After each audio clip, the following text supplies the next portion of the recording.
Hello, everybody, and welcome to This Week in Global Development. I'm your host, David Ainsworth, the business editor here at Devex, and I'm joined on the line this week by my colleagues Anna Gawel, a group editor, and Ayenat Mersie, one of our senior reporters. So, unusually this week, for a bit of a change from our scheduled programming, we're going to talk about USAID. Amazing, very surprising, but things are moving on a little bit here in the kind of we've had the kind of conflagration of USAID, the been a kind of wholesale kind of dismantling here, but there is a little bit, a tiny bit of good news for USAID implementers here this week with the latest ruling from a judge in a long-running court case. Anna, can you bring us up to speed on what's going on here? Yeah, sure. So it's one of the main cases that people are watching, which is again the NGOs and the for-profit contractors suing the administration over the foreign aid freeze and unpaid bills. So they did win this week a victory, but it was kind of a partial victory. So basically, last week the judge ruled that the administration needed to pay the plaintiffs in the case, such as AIDS vaccine Advocacy Coalition, DAI, Chemonics, some of the big ones, for work done prior to February 13th, which is when the judge issued a temporary restraining order on the administration's blanket freeze.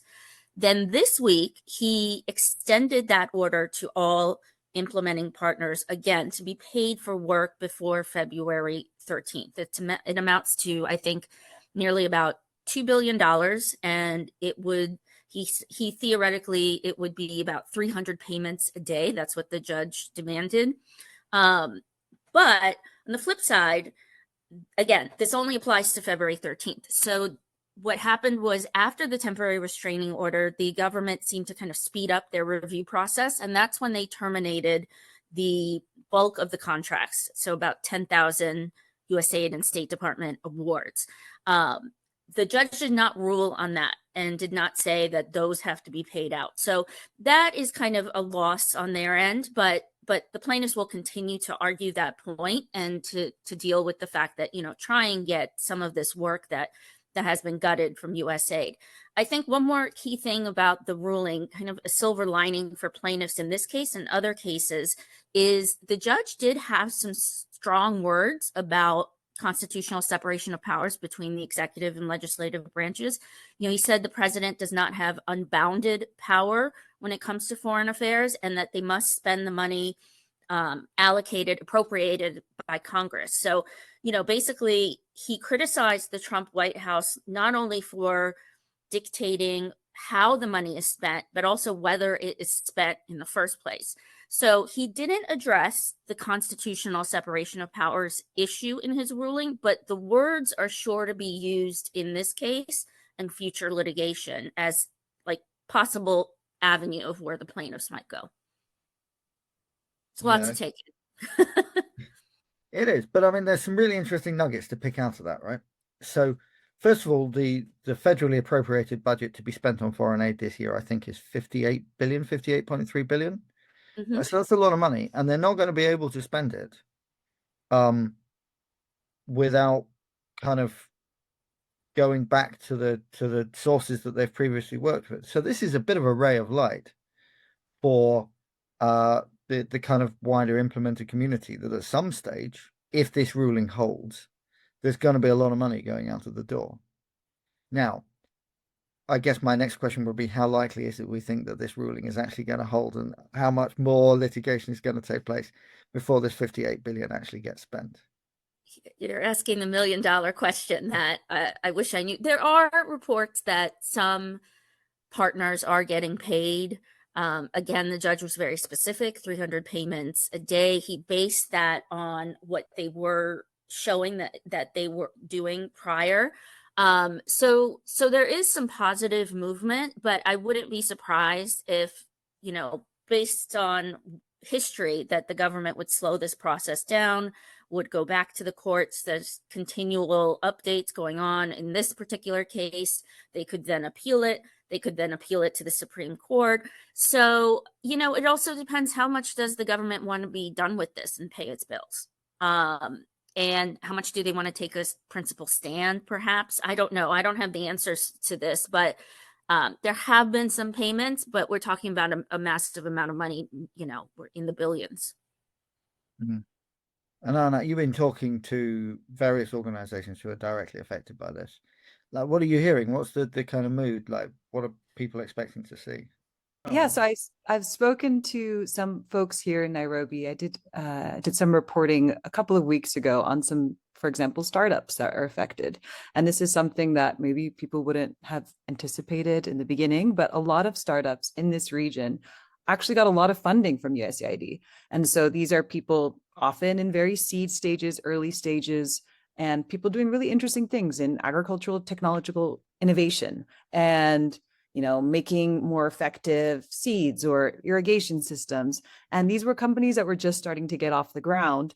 And I spoke to one founder who said that they had USAID money that was promised. And because that hadn't come through and they weren't expecting that to come through, and this was a tiny baby company, is what he said to me.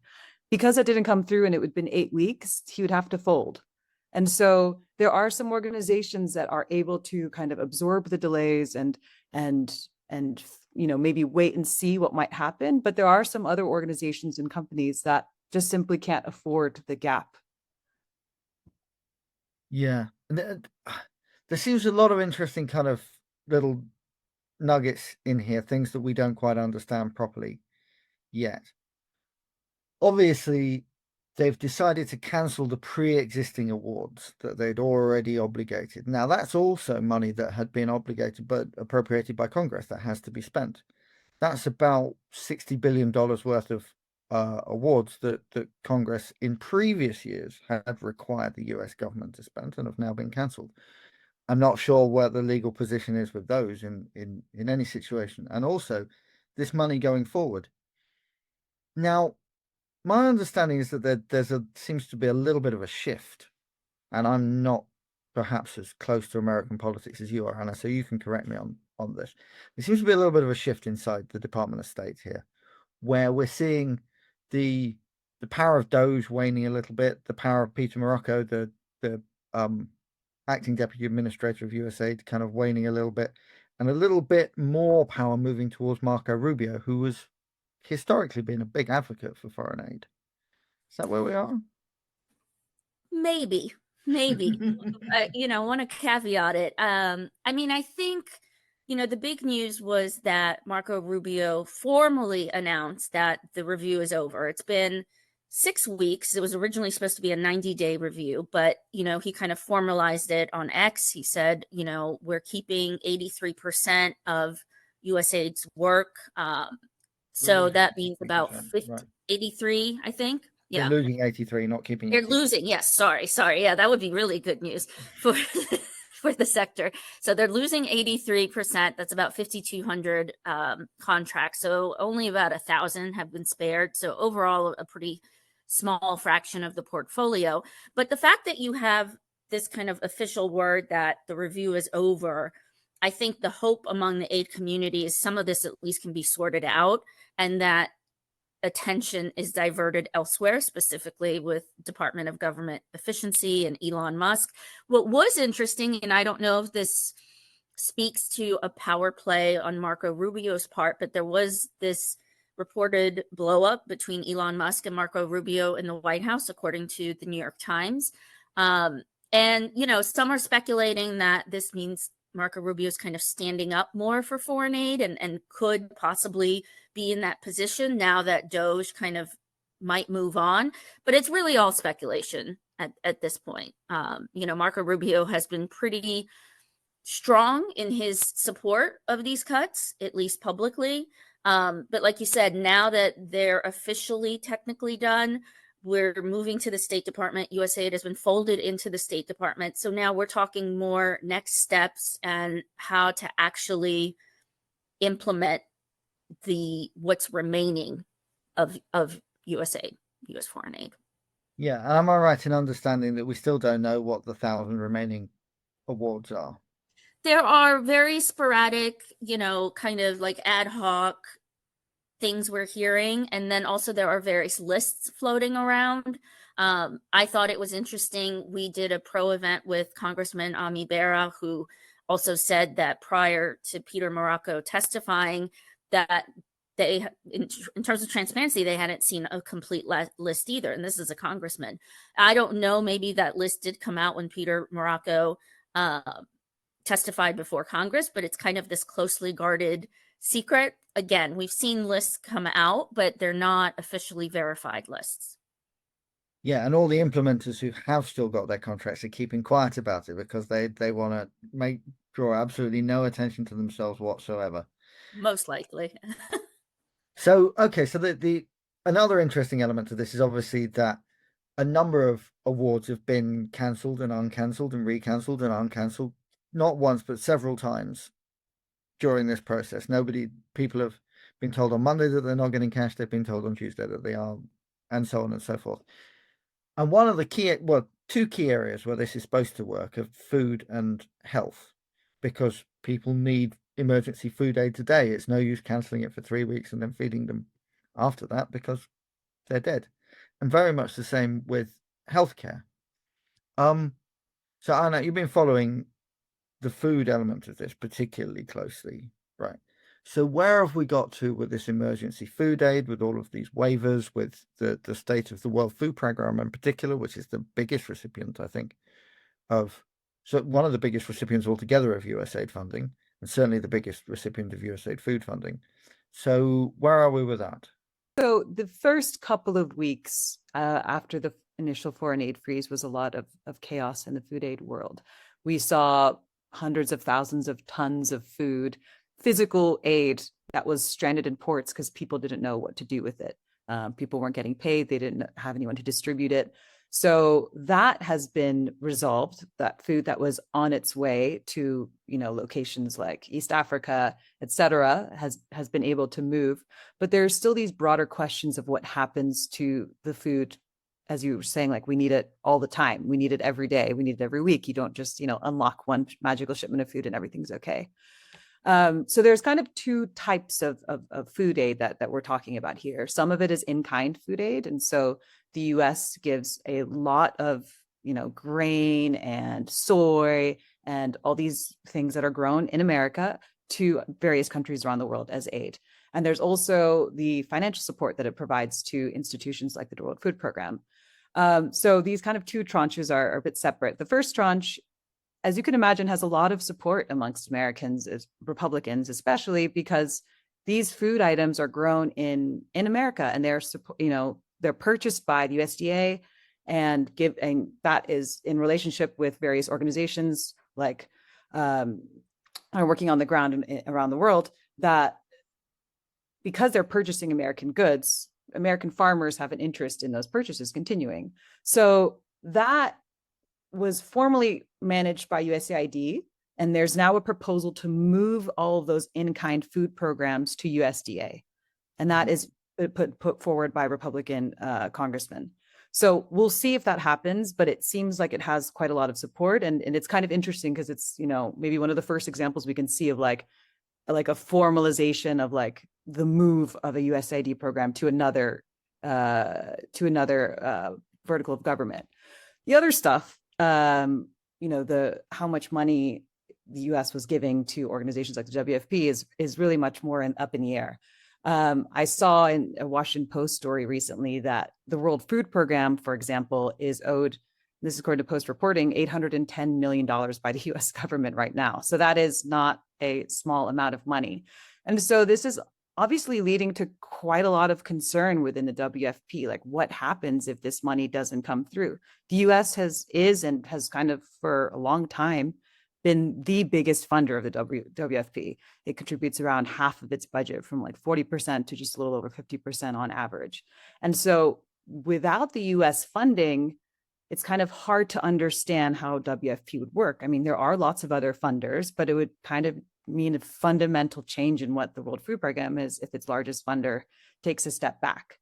But, the good thing is there has been indications by the administration that, they like the WFP, they think it's doing good work. So, there's some optimism that suggests, they're not going to withdraw all support from the World Food Program altogether, but it might just kind of change the way it looks. Already there was a meeting that U.S. representatives had in Rome with the WFP executive board, kind of saying the things that they've been saying to lots of other UN agencies, i.e., don't do DEI, stop the gender stuff, and make sure that we're all aligned, and we'll continue to support you.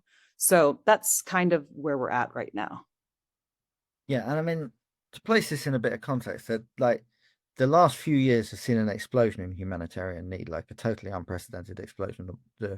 We're in the worst situation we've been certainly since we've got modern records, maybe since the Second World War. Like in terms of humanitarian need, we've got more than 300 million people who are basically in urgent need, according to the UN Office for the Coordination of Humanitarian Affairs. And things kind of peaked last year. They started to get better, but we're still in a really heightened stage. The impacts of the pandemic and the war in Ukraine are still being felt.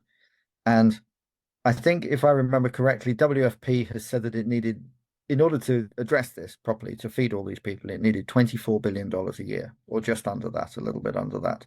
But it's actually getting more like 8 or 9.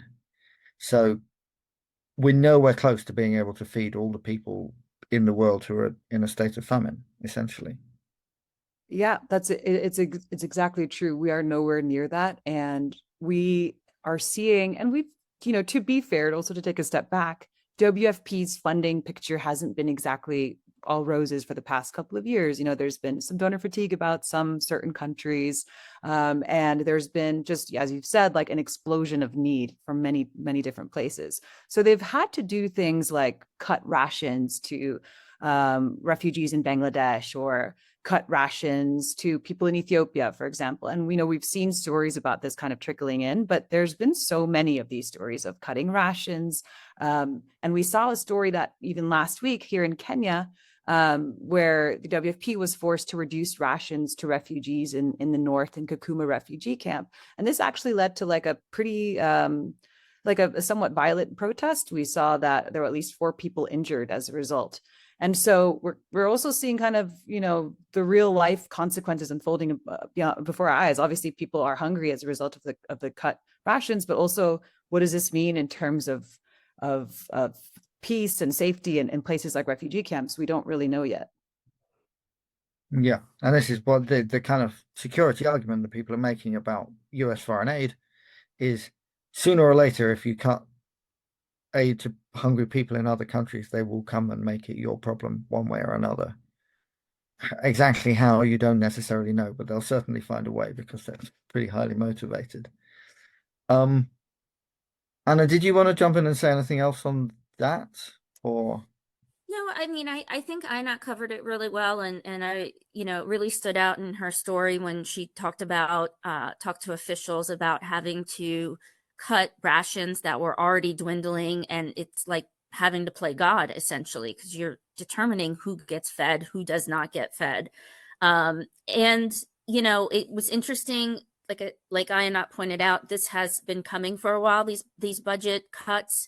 It's been in a bad financial situation. WFP has been for several years now, but so it had been looking at like private sector investment. It had been looking to other donors for money, but you can't escape the fact that the US is half of your money, half of your budget.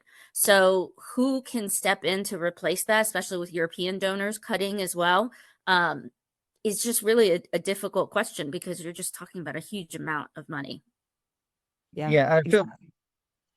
Sorry, just to jump in again. One thing that the former CFO of WFP told me was that, if this had happened 7 or 8 years ago, it was kind of easy to rattle off a list of who might step in and take up some of the slack from the US. But now, with all the cuts everywhere, it's very difficult to think about that.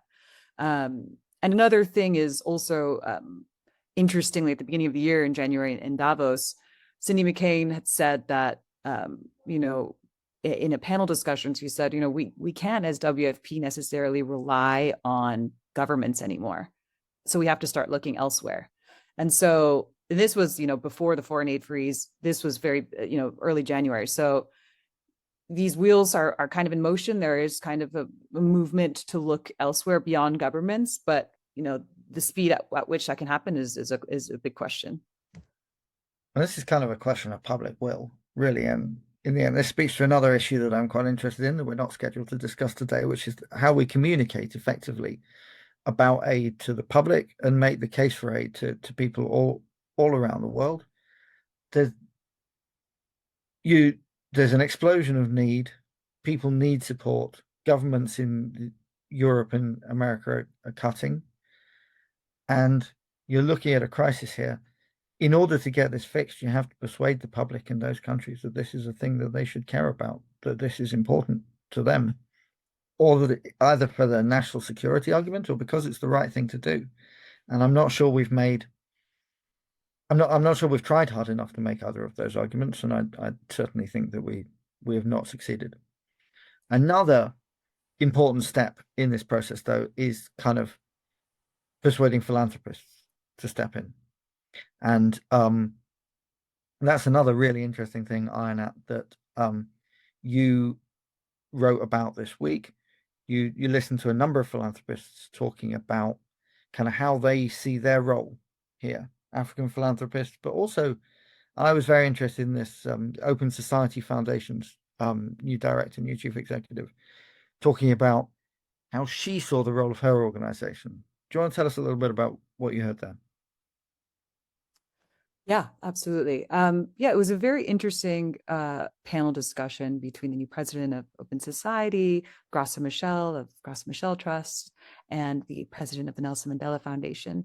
And so one thing that really came out in this conversation was the need for, of course, philanthropy needs to step up, but also that it needs to be a bit more flat in its structure.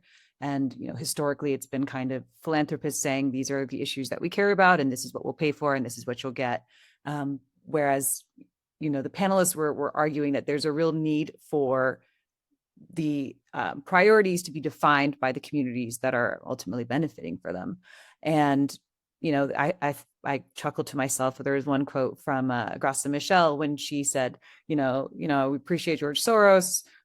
He's coming in and, through the Soros Foundation doing a lot of good work, but also I want to see social, I want to see more equality between like me and Soros, basically, is what she had said, which I was like, that's a really interesting way of putting it. It's not so much that we're only grantees, but we're also partners. And how do we make sure that that's happening?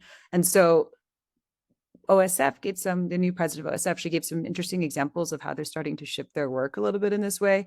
And one thing was that, they're moving away from 1 year grants to 5 to 8 year grants. And the idea is that, if it's a 1 year grant, what can you really get done other than like check the, very narrow boxes of I did X, I did Y. But if you have 5 to 8 years, you can think more ambitiously, you can do bigger projects, you can think about making more lasting change.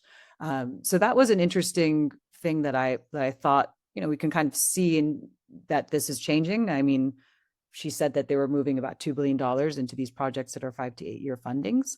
So it was interesting, but, on the flip side of that, we've also seen a lot of reporting out there about how, maybe some people in the public would have expected more grandiose statements from philanthropists saying that we will step in, especially in things like climate. But those statements have been very few and far between. So let's see who is willing to step in on what. Yeah, I'm not expecting a great deal of moral courage from philanthropists, particularly not from philanthropic foundations putting their head above the parapet and kind of getting shouted at. But I thought the strategic shift was really interesting in it, and OSF is not the first organization to make this kind of shift, to talk about kind of more unrestricted funding, longer term grants, a different way of kind of gathering information about who should be funded rather than just kind of everybody firing an application and the prettiest one is the one that gets the money. And it's interesting to see this direction of travel from yet another major player in this field, and to hear kind of various other organizations kind of stepping in and backing this up. Clearly the panel as a group kind of felt it will be interesting to see whether in practice things change, because I think there's a lot of good language here, a lot of language that you'd really like to hear, but are we actually going to see anything different in the long run? Anna, I don't know if you have any views about kind of. Well, yeah, it was interesting because, a lot of these critiques have been long-standing critiques before the major cuts. So on the one hand, perhaps this is finally the opportunity, but like you pointed out, there's so much political pressure. So, one of the critiques has been that these foundations are too risk averse, that they need to take more risk on. But that comes in a very heated environment at the moment. So can they afford to do that, really? But I do think you might see some movement in terms of these very global north driven top down structures where there's more partnerships, more community led partnerships. You're having growing wealth concentrated in Africa. So you're talking about African philanthropy rising in and of itself. So I do think that there is a good model in terms of doing more community partnerships. But will foundations take on more risk? I don't think so, but who knows? But will they fundamentally be able to plug the gap that a major government donor does, tens of billions of dollars? I don't think so. They can help, but they're not going to fundamentally plug that gap.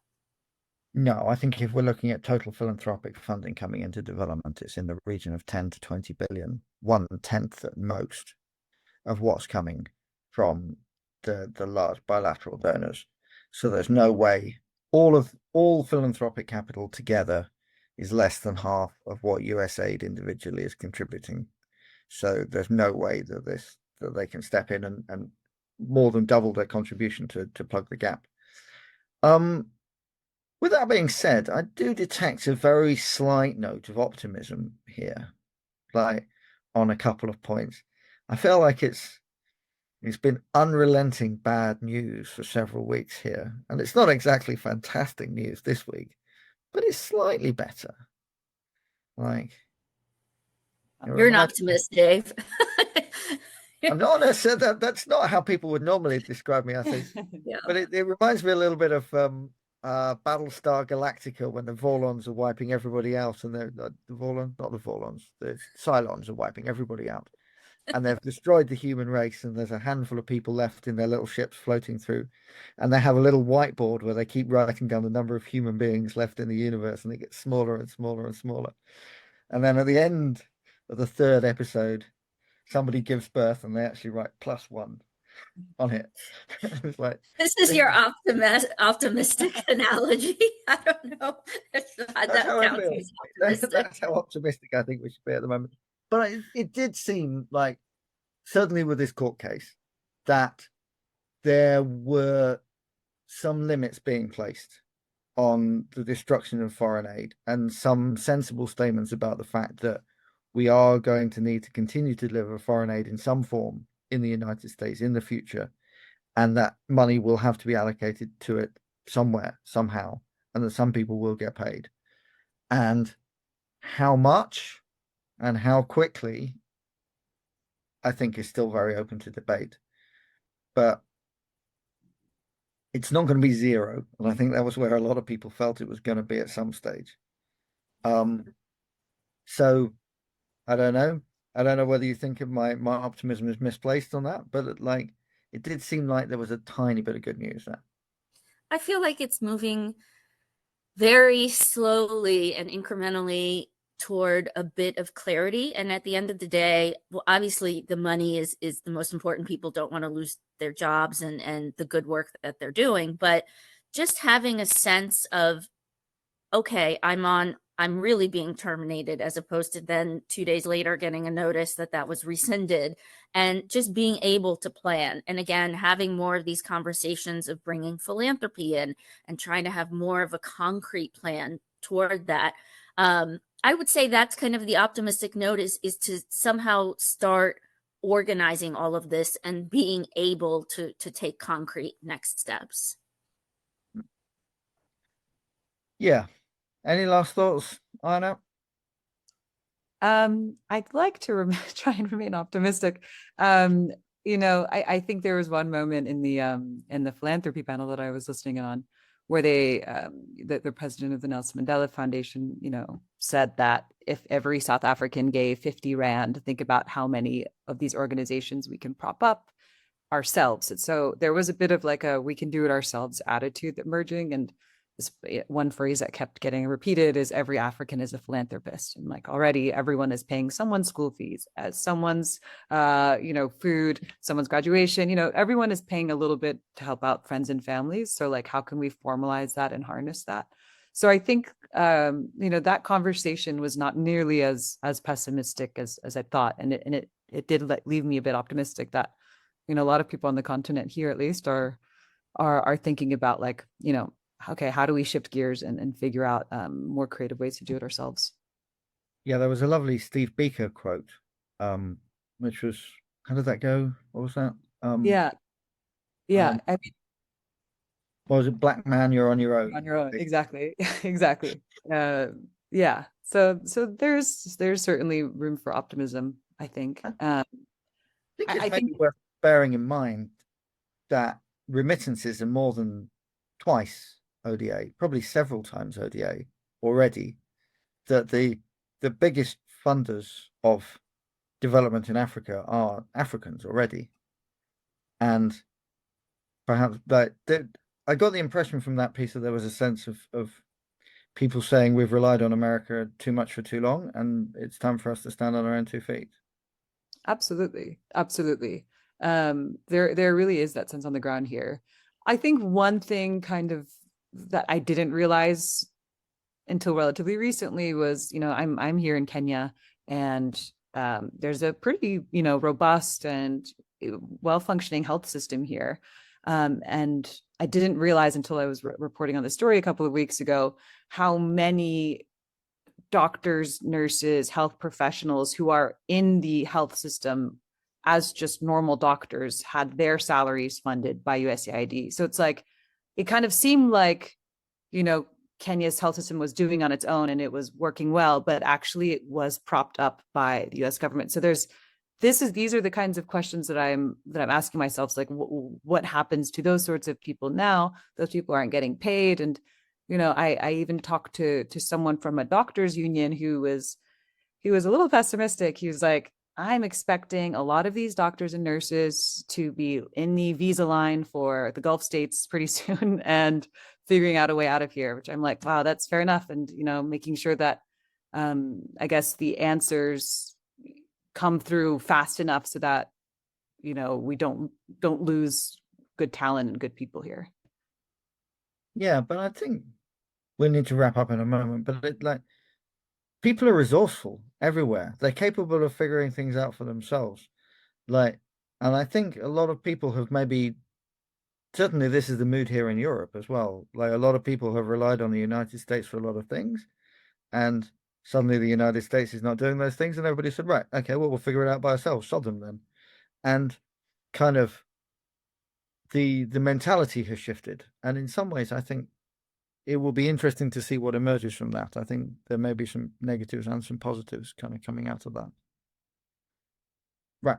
Okay. I think we're out of time here. So hopefully on a more positive note than many of the conversations we've had in recent weeks, we'll wrap that up. Thank you very much to both of you for joining us. Thank you very much to our audience who are listening in, and we will be joining you again next week.